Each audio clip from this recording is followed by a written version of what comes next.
Mental health and medication. Do you think mental health and medicine go hand in hand, Kenny? No, because here's the thing with mental health. Mental health is dealing with neurological, with the brain. Um, Medication is dealing with pain, what you're feeling. Like trauma, it deals with more of your neurological, but pain is medication.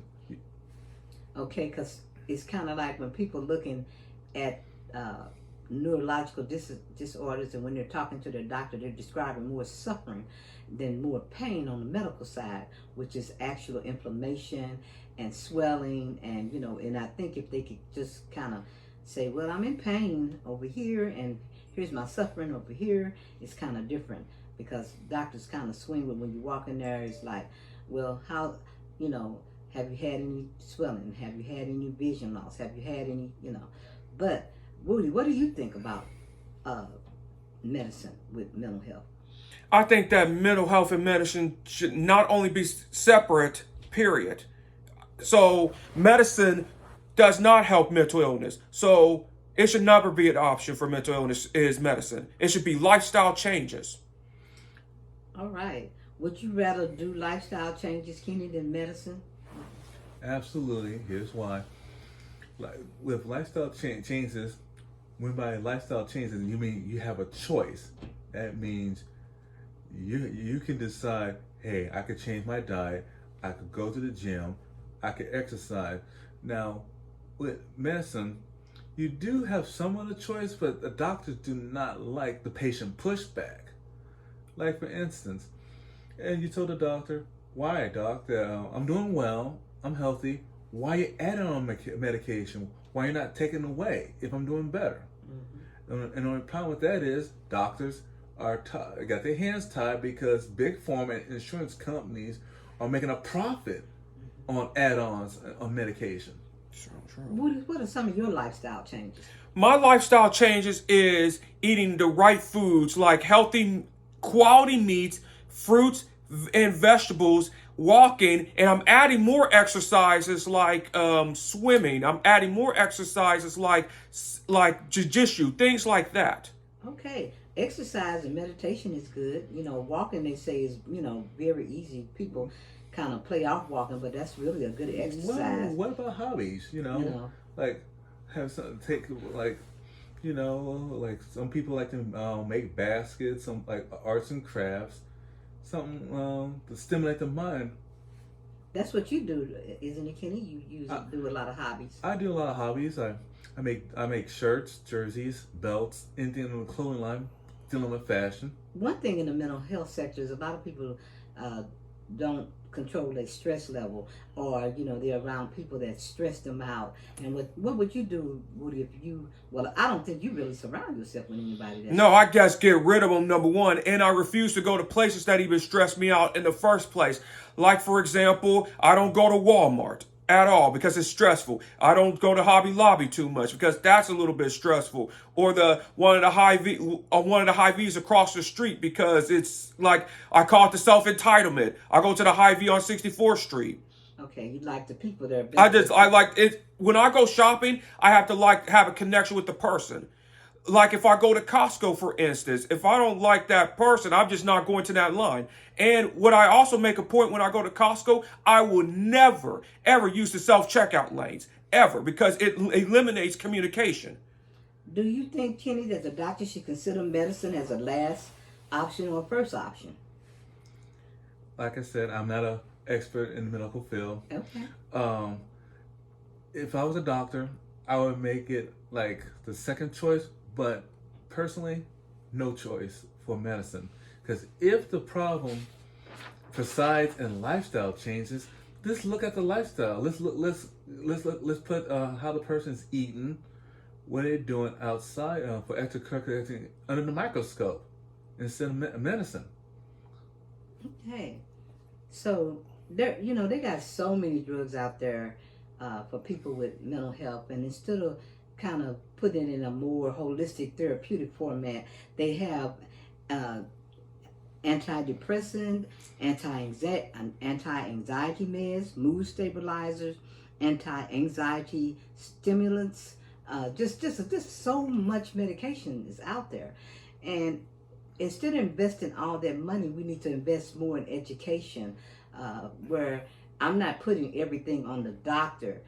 As my thing for its advocating is that we need to learn and educate ourselves in this area, so that we could get more help, because that's where we have a nation that has been under attack since COVID, and none of the psychological factors were addressed. Grief wasn't addressed, not at all.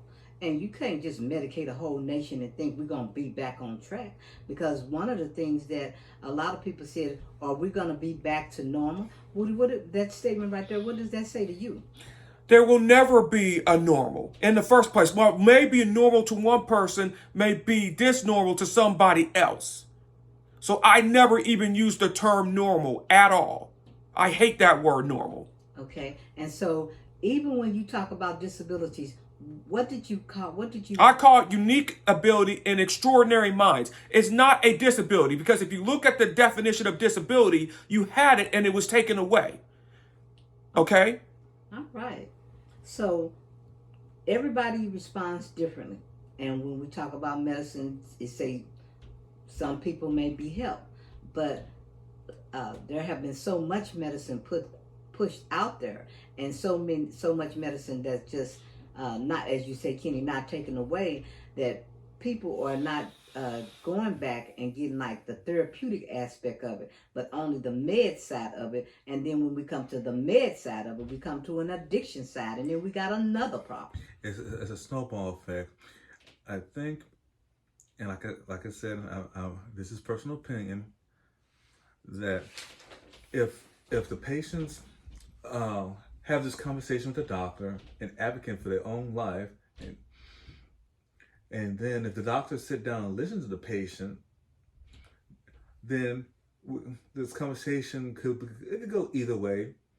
Now the problem is, now that if the doctors push back and tell the insurance companies to back off a little bit, because the doctors are supposed to be under a Hippocratic oath, save people's lives, because sometimes medication, if you think it saves people's lives, it actually doesn't. It harms. It really does harm. And the thing about what I think about the insurance companies and the pharmaceutical companies are like the CIA of mental health. And also not just the CIA, but also the Ronald Reagan of mental health. No, I don't. And what I mean by that is because you treat your mental health as like your neighborhood, protecting your neighborhood. That's what I'm saying. Oh, okay. Kenny, what do you want to expound on? No, everyone has their different views, but with mental health, we should have made it into top priority, because medicine, it doesn't deal well with mental. Mm-hmm. It does more with the physical aspects, going back to suffering and pain. And if you're not a self-advocate for your health, then what you're doing is you're just not only harming yourself, you're harming your family. That's what you're doing. And a lot of times the medication has some powerful side effects, and these side effects, for some patients, as they continue to take the medication, they hallucinate, and they tend to have thoughts of deleting themselves. They might have sexual dysfunctions. A lot of them have weight gain. You've seen your friends, when they took certain medicines, they have weight gains. And one of my friends, when on her medication, her mouth is always kind of like real foamy, and it's just, I've noticed just a great cognitive decline, where she's not really processing her thoughts, or it's just like she's not even there.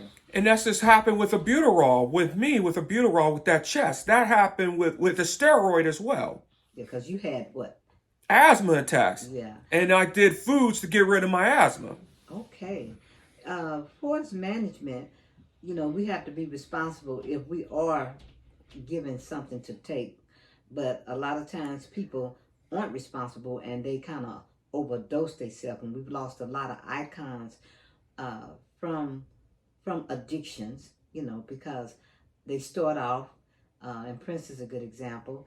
They start off maybe in pain or something hurts them, and then next thing it goes into addiction, and then next thing we get a public service announces that they're no longer here with us. I don't know the whole backstory of Prince and other icons, but it seems like we need more intervention than medication. That's something that really needs to be looked at. And we need an abundance of education because, like I said, I'm not putting this all on the doctors.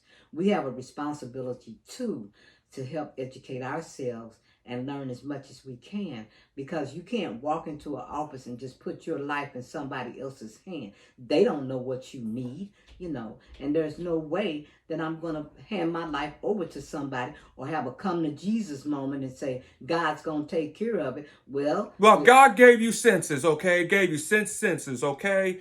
So take responsibility for your health. And the pill is not a quick fix. And the people that are just taking pills are just they're just lazy. They're just lazy. And they're not willing to do the work.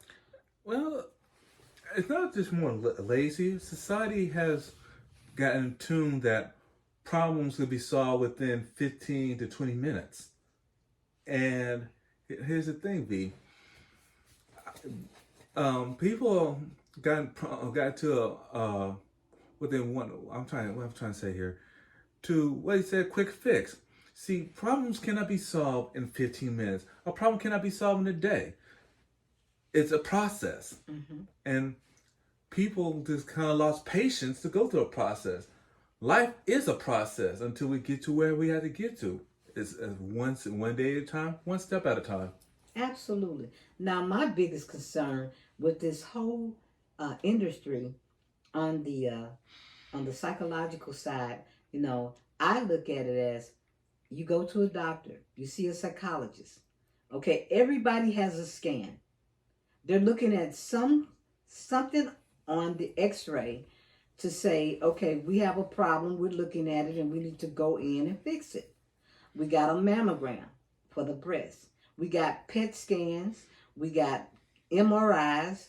They'll say, well, you need to have an MRI scan for your leg or for your foot or for your, we got all types of scans. But where is the scan when you go in to see a psychologist? I don't see nobody looking at that brain. Now, that concerns me. Now, one of the first things I did, I can honestly say, when we was coming in for that diagnosis, we was looking at all types of options, but we was looking at that brain.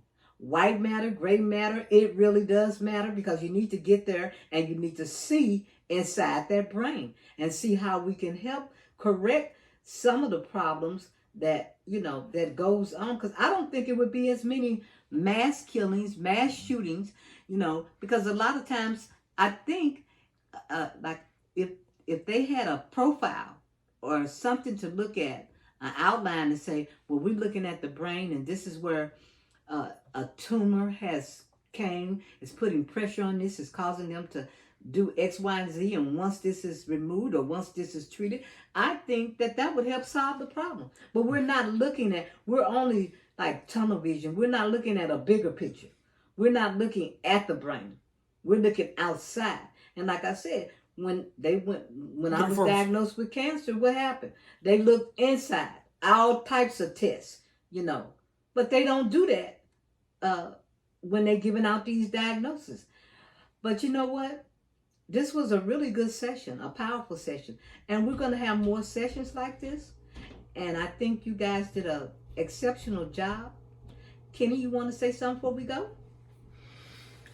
Remember, people, medicine should not be your first option. Have a sense of belonging. Find a community. Get someone to talk to. If you had to get help from a psychologist, find someone that you can trust. Woody, you want to have a last word too? My last word is this. Take responsibility for your personal health.